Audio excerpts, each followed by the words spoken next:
What's up, everybody? Welcome to the Just Joking podcast. I'm one half of the Steen King, And I'm Joe.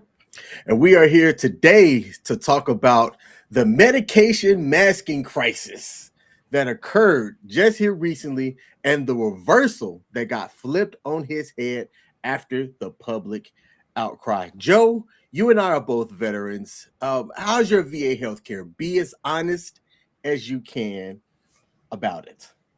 So it was rough in the very beginning. Like I was lucky where the Army made sure all my stuff was squared away.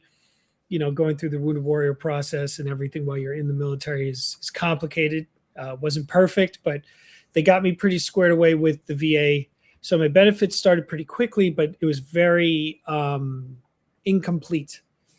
And trying to get it complete after that time took probably about 7 years.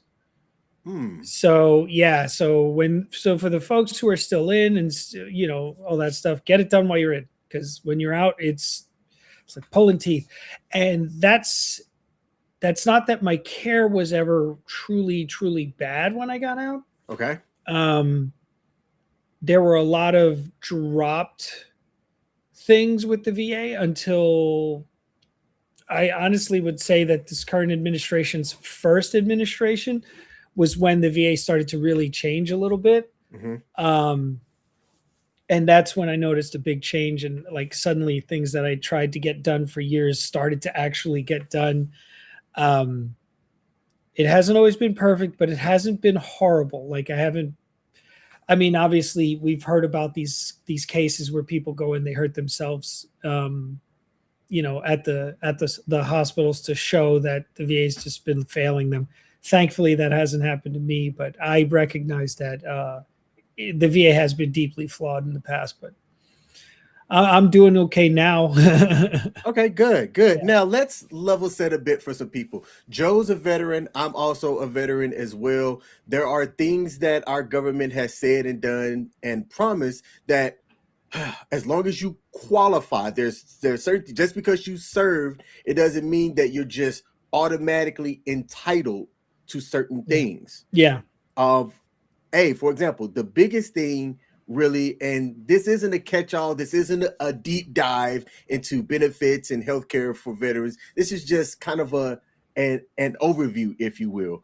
For the most part, a dishonorable veteran isn't eligible for a lot of the things that our nation has promised us once we've served our country. So an honorable discharge kind of sets the starting bar, if you will. And then whether it's for education benefits or healthcare benefits, there are also certain criteria that occurs based on how you're rated, so to speak, right? So you can be a veteran that has served, that you're able to come out of your service without having any service connected ratings, and what you qualify for is different than somebody that maybe has a 30% service connected rating or higher for healthcare and or education benefits and things like that. So it's not like a one serving covers everybody. Different people qualify for different things based on what their ratings are at different levels and all of that. So for those of y'all that don't understand that, you have to at least have a baseline understanding of that first. And that's a whole different topic that we could talk about, with like how that works and what exactly you're able to get or not get. Yeah. But lately, one of the big topics, and it's been all at Capitol Hill, we've got people that are for and against certain things. There was on February 17th an interim final rule that was titled Evaluative Rating Impact of Medication, that seemed to go into effect immediately by passing the usual months of public debate that occurs with these type of things. So some background into why this was a big deal. For about the last 14 years, there was a case, Jones versus Shinseki, that protected veterans by saying that the VA cannot lower your rating just because medications make your symptoms look better.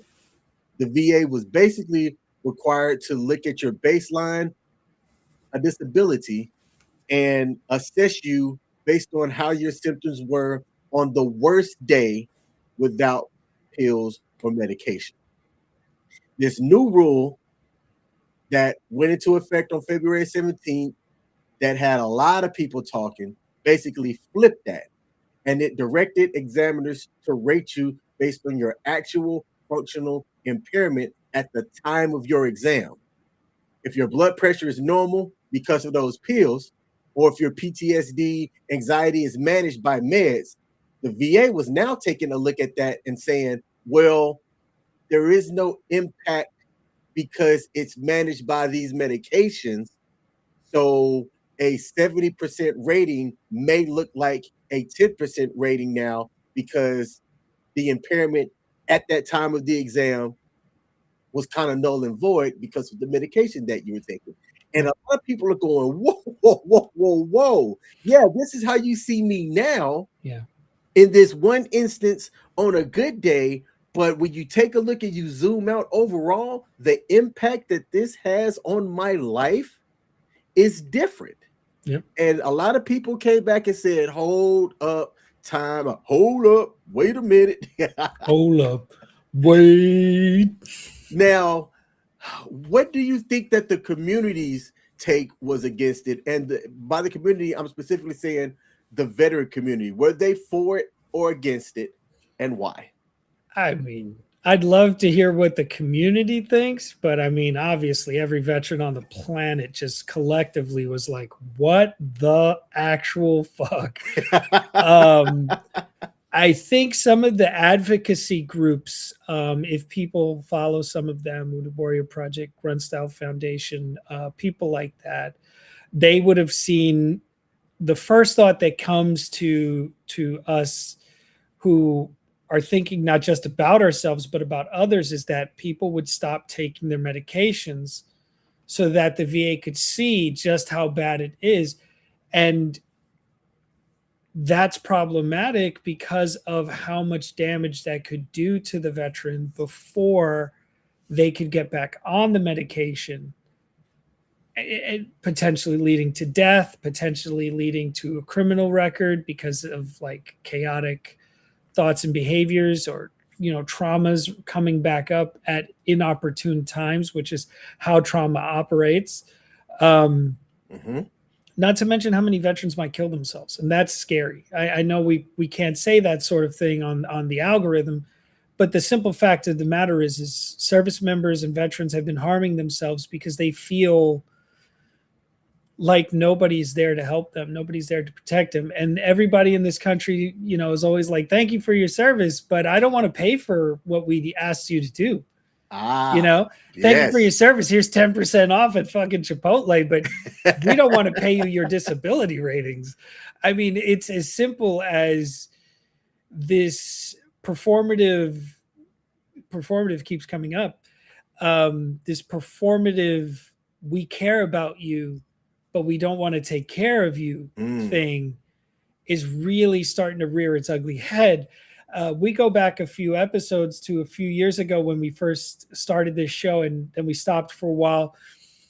The thing that I always said was, and I'll say it again, it'll keep coming up, that they want you when they want you and they need you when they need you. But when they don't, they forget all about what they did to you when they wanted you and they needed you.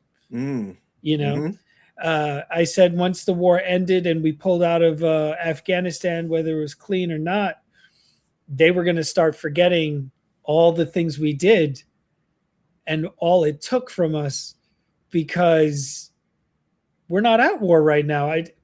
It's over, right? Like, that's when it's over, right? Nothing, it doesn't exist for me anymore. Why am I paying for this? I don't understand. The simple fact of the matter is at one point, everybody was on board. Everybody's like, yeah, fuck yeah, let's go to war. Let's go to war with Iraq and Afghanistan. Then a year or two into the war, it's like, this is bullshit. Why are we here? It's like, damn, you guys forgot quick. you guys were like, let's kick the tires and light the fires. Let's go to Iraq and Afghanistan. And we were like, I guess we're going. It's not like all of us wanted to go. You know, we were stop lost. We weren't allowed to go home when our contracts ended. My contract ended in June of 2004, and I couldn't go home from Iraq. I couldn't leave. I was stop lost. You know, they made me continue. And so at that point, I was like, I might as well just sign a contract. We're at war. It's not like it's going to stop anytime soon. They're not going to let me just leave.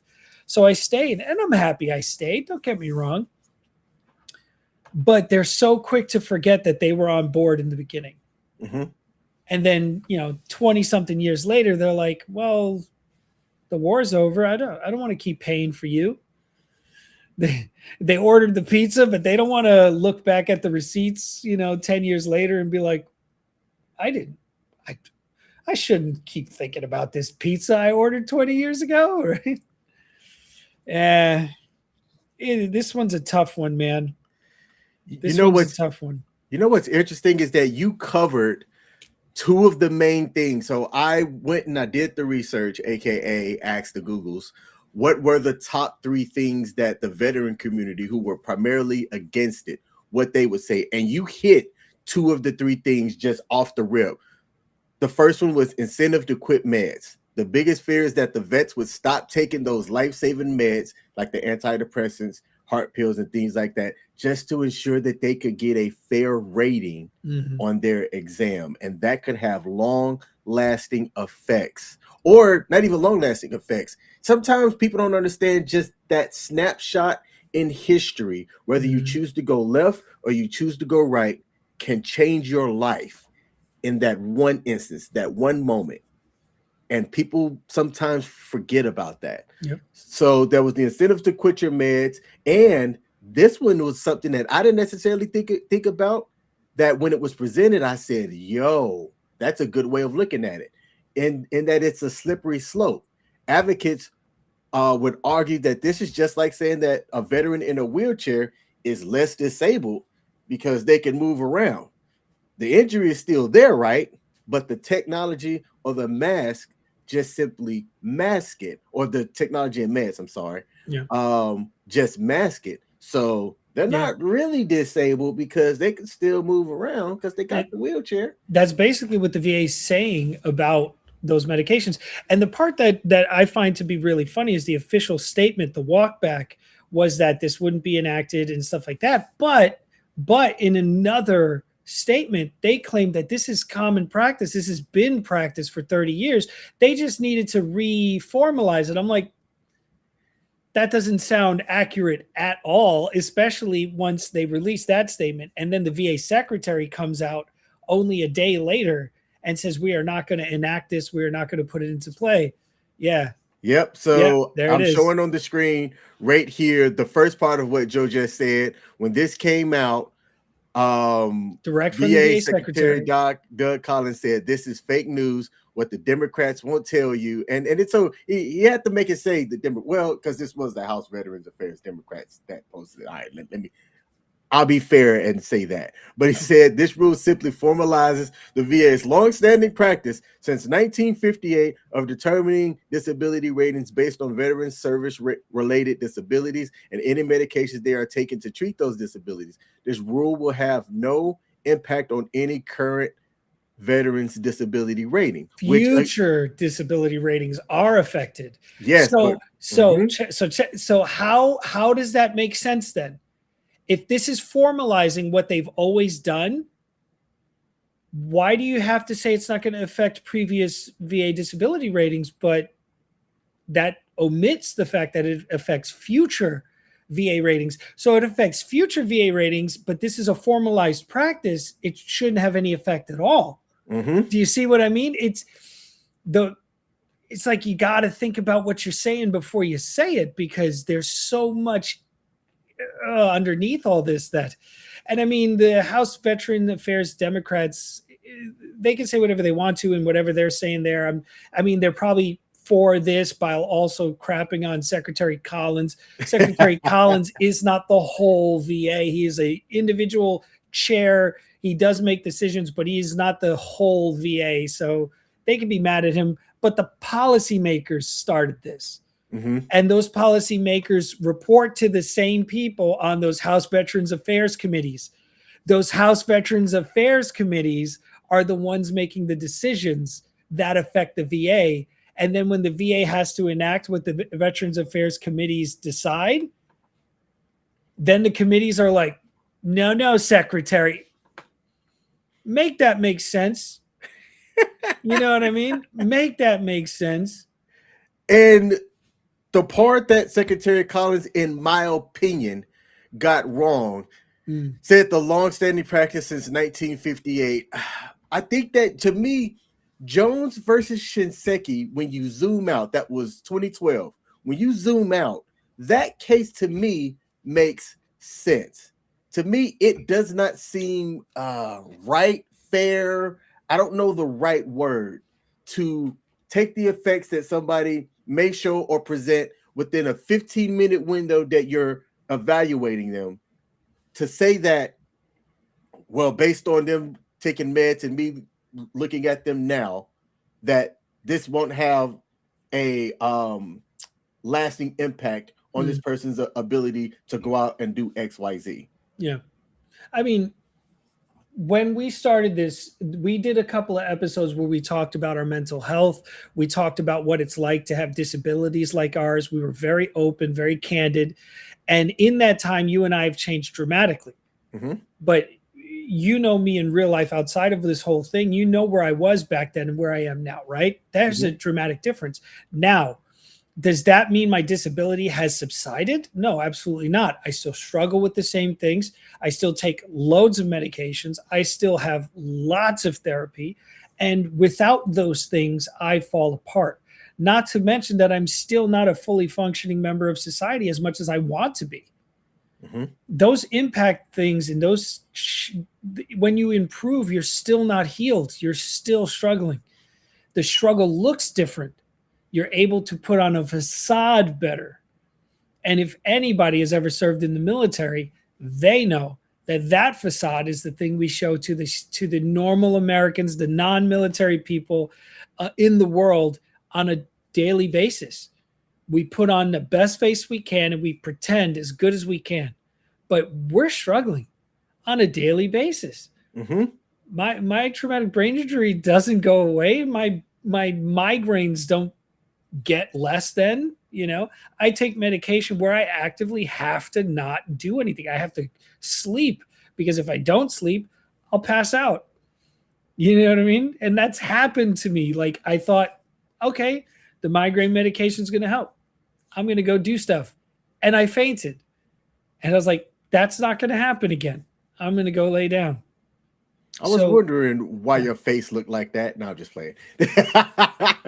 So before we get into the flip, the VA stands, as they were taking a look at this, they were saying that, well, this is accurate. The VA argued that they should compensate for the average impairment in earning capacity, and that if you can work because of the meds, then the VA argued you aren't impaired. The other two things that they had for it was, they said, well, hey, this is also cost control too.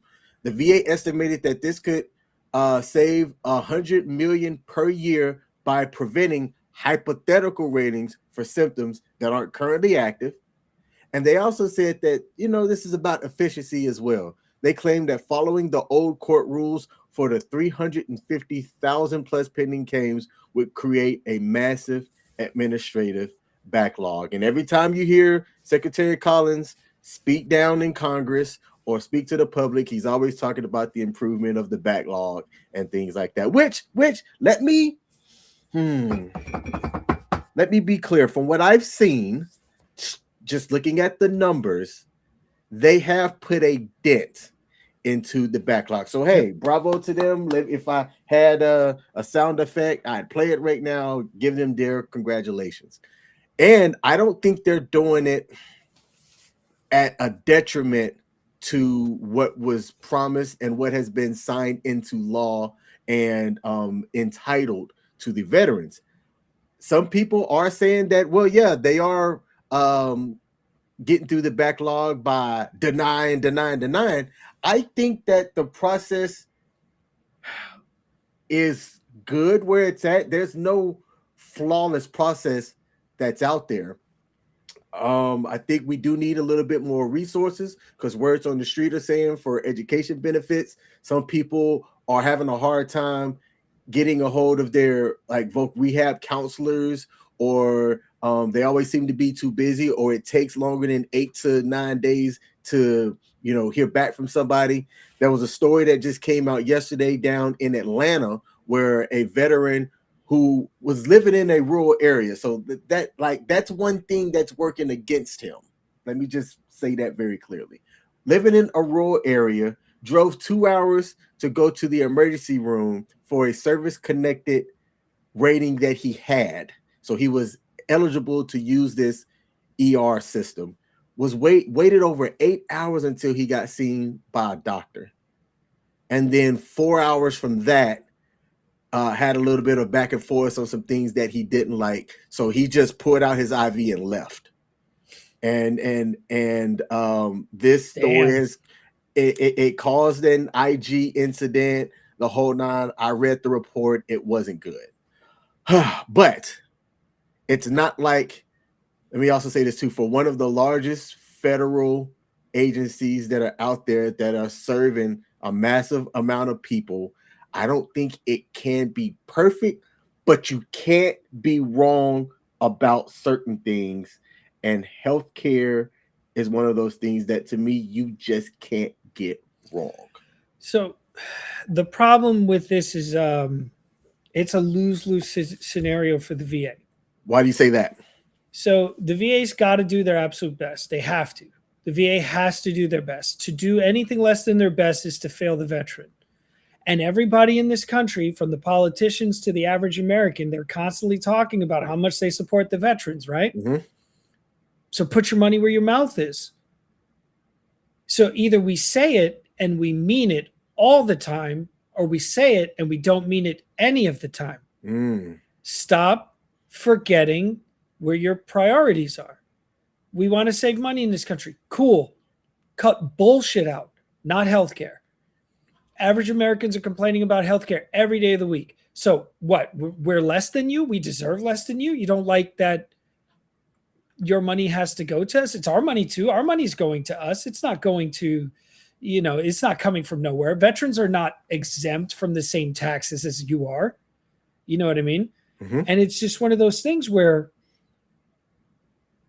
if we say thank you for your service, which I'm not saying every American does, and it annoys most veterans as it is, but the concept that some politicians are pro-veteran and pro-military, but then want to cut budgets that support military programs or the veteran, and I'm not saying we deserve more than what we deserve, but if we sacrificed a lot, and we did it at great cost to our lives and our health. Some folks don't even get to live anymore because of it. Correct. People forget that. People forget that because they're gone. They're not sitting here saying, support our people, support our families after the fact. And the thing about it too is there's going to be, oh, well, you guys get free education. It's not free. Some of us bled a lot of our body fluid. Some of us lost some of our limbs. Some of us have nightmares every night for 20 fucking years. Some of us, and I'm not boo-hooing. I don't walk around the world in my life asking for things. I don't want nothing from you. But at least don't let me be crushed by the cost of the war. The medications, the appointments, the therapy, the support to have a reasonably normal life after the fact. All this research that's gone into the cost of PTSD and the cost of moral injury and the cost of physical, like, for example, I have really bad tinnitus and hearing loss. So I have hearing aids. My This, tinnitus is going right now. I just, it's so funny. I forget about it because it's because it's constant. so constant. It's constant. So the thing about it is during the day when there's sound, and you forget about it because there's sound, because that's how tinnitus works. It's a sound. But when you're laying in bed at night and you're trying to sleep and there's no other sound other than the ringing in your ears until you finally fall asleep, that shit is maddening. I bet. It is maddening. I remember when I used to be able to hear my heartbeat when I went to sleep. Yes. You know, I can't, I don't know what silence sounds like anymore. Do you know what it's like to never have silence? Man, one could only imagine, brother. I don't know. Like people are like, oh, I just want some peace and quiet. I go out into the woods and there's no sound and it's just peace and quiet. I go to these sensory deprivation tanks I and did one time. And dude, it was bad. I had to stop halfway through because the tinnitus was as loud as kind of like if it was a concert going on in the room. So they were able to make an adjustment. Yeah, your head. Oh, Mm-hmm. Ooh. When I go to do my hearing tests, I cry because that noise canceling headphone on my head with no other sound, all I hear is just so fucking loud. And that is a one small thing, because that's what the average American would say. Oh, that's small. I had ringing in my ears. That's a small thing. Take a gnat buzzing in your fucking face. Take that gnat buzzing in your face. That's a small thing. It's annoying, but it's not. But now make it last 24 hours a day, 7 days a week for 20 fucking years. Where you're also trying to talk to people, but it's hard to focus because just the constant, it's there in your fucking face. And imagine that's happening when you're eating your food or you're taking a shit or you're having sex with your spouse. Imagine that constant trying to do normal, play with your kids, take your dog for a walk. Imagine, and this is a one singular thing amongst the potentially dozens. See, he was cooking. And then he was cooking, and the New World Order said, nope, we don't need to be hearing this. It's a wrap. We don't want to hear it. No, so just imagine you got that small thing 24 hours a day, 7 days a week. You're eating ice cream, it's in your face. You're blowing your nose, it's in your face. You're reading a book, it's in your face. There's no peace. And that's just one thing, Imagine when you have 5 of those things like that all the time. And you walk into a thing with the VA doc, and the VA doc who doesn't really care to begin with. It's just like, how do I help the bottom line just a little bit with this patient?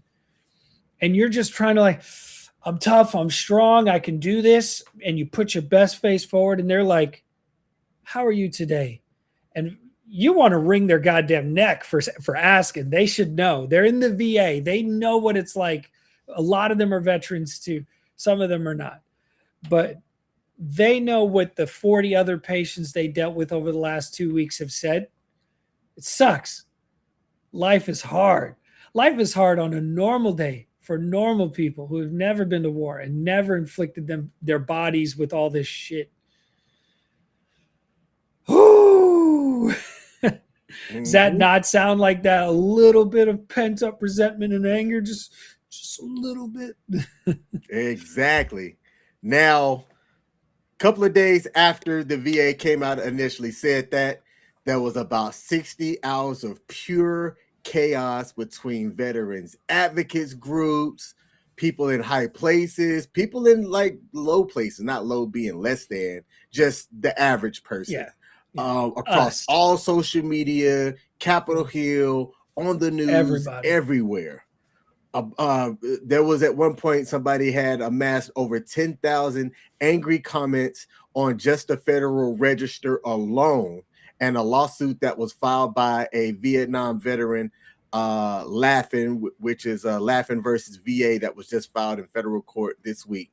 Secretary Doug Collins came back and old Dougie Fresh had to come out Hold and up. say this. Let me come up in here, share the screen, and Time out. let's hear what recently came out of this. He basically said, yeah, my bad.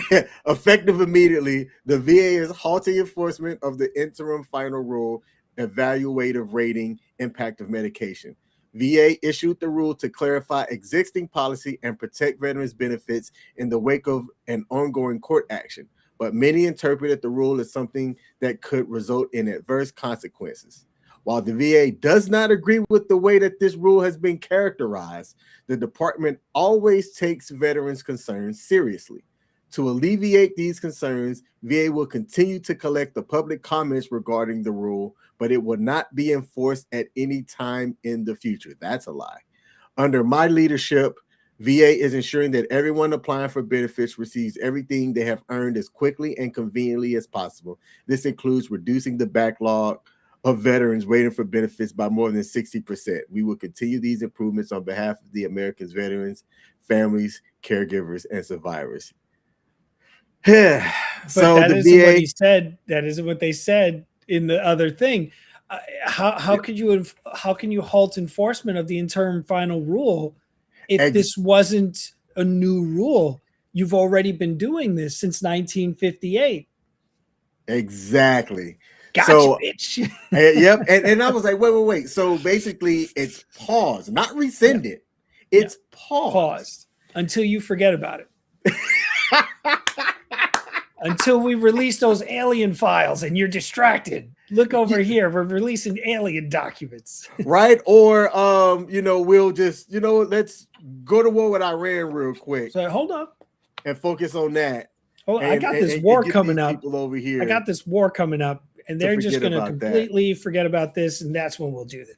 But then think about it like that. Think about that for a second. We're going to have another conflict. It's happening. Like, it's happening as we speak. Essentially, the walk up to it is literally happening as we speak. What do you do with those veterans? What do you do with those service members? You're telling me that so now because you've met recruiting standards for the last year or two, that's been going really well. We got them locked in, boys. But now we're gonna fuck them. Now we're going to fuck them so hard because we're going to make it harder for them to get benefits when they're out. We're going to send them to war. We're going to make their retirement less than it's ever been. We're going to make their health benefits less than they've ever been. We're going to make their education benefits less than they've ever been because we need to cut corners and we need to reduce cost. For the people we send to do the hardest thing on the planet, and that is to fight and defend this nation.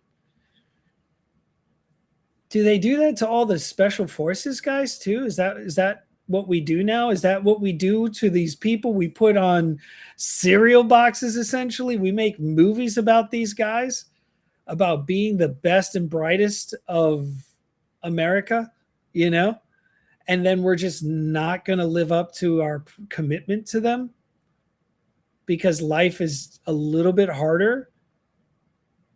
When we're in the military, when life gets hard, they tell you to rally up. Embrace the suck. Push forward. Yeah, embrace the suck. Push forward. Is it going to be hard for you? Yes. But the mission doesn't stop because it gets hard. The success doesn't look amazing because it was easy. Easy success means nothing. The hard success is what means something. So yes, American people, the economy sucks. But does that mean we start turning on each other? We let these bureaucrats and these committees turn on us? What happened to America when everybody's putting those yellow goddamn ribbons on their cars because they supported the war? When was the last time that you've seen the yellow ribbon? I can tell you it's right around when Iraq closed down in 2010. Yeah, it's been a long time since I've seen one. They used to But remember when everybody had one? And they'd be on stores and buildings as well. It sure made them feel good to have that yellow ribbon. But What did they really do other than put a yellow ribbon on their car? Now, this isn't to say that I don't love my fellow American. I do. I love my fellow American. And when they put yellow ribbons up and they wave those American flags everywhere, and they said thank you for your service. That was cool. That was a good time. That was a constant reminder for them to not turn on us. But as soon as that stuff went away, which we all said it was going to happen, and we all knew what happens after it goes away, they forget about us.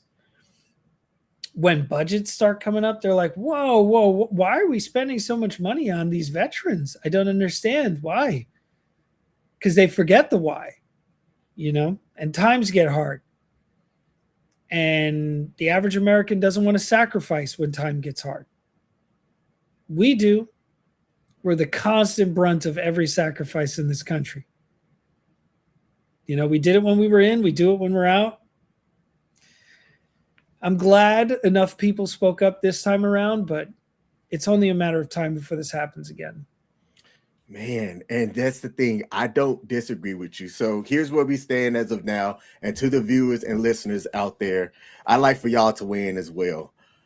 The VA's in full damage control mode, right? They've got a lot of backlash over the last 48 to 60 hours, in which some people said, man, this is basically a whole digital bonus army that we had of voices, and the voices as a collective got heard this time.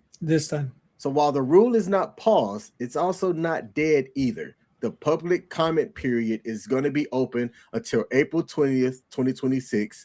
And the VA isn't going to change their thought process, in my opinion, because I don't speak for them. They are going to still defend the logic behind doing it the way that they wanted to do it. Yep. So I think that the way that I'm going to look at it is this. The VA is saying that they want to stop paying for hypothetical disabilities. But since when were VA service-connected injuries hypothetical just because the veteran is trying their best to manage it? Just like you said earlier, veterans and people in the military were taught to embrace the suck, push forward. But we weren't taught that the VA would use that same resilience against us as a reason to cut our benefits. Joe, you have the last words. So, like the average American, if you have something wrong with you and it costs you time at work, that hurts you. That hurts your bottom line. That is a drain. That is a mental and physical thing that makes it harder for your life.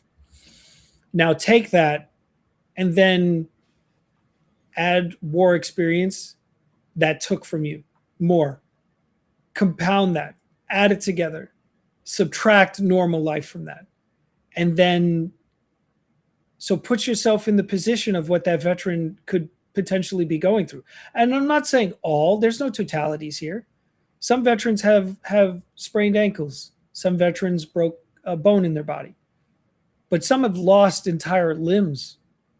Some have lost the ability to walk. Some have lost the ability to have fun. Think about that for a second. Not fully, not 24 hours a day, 7 days a week, but the ability to have fun without the existence of anxiety, depression, anger, fear.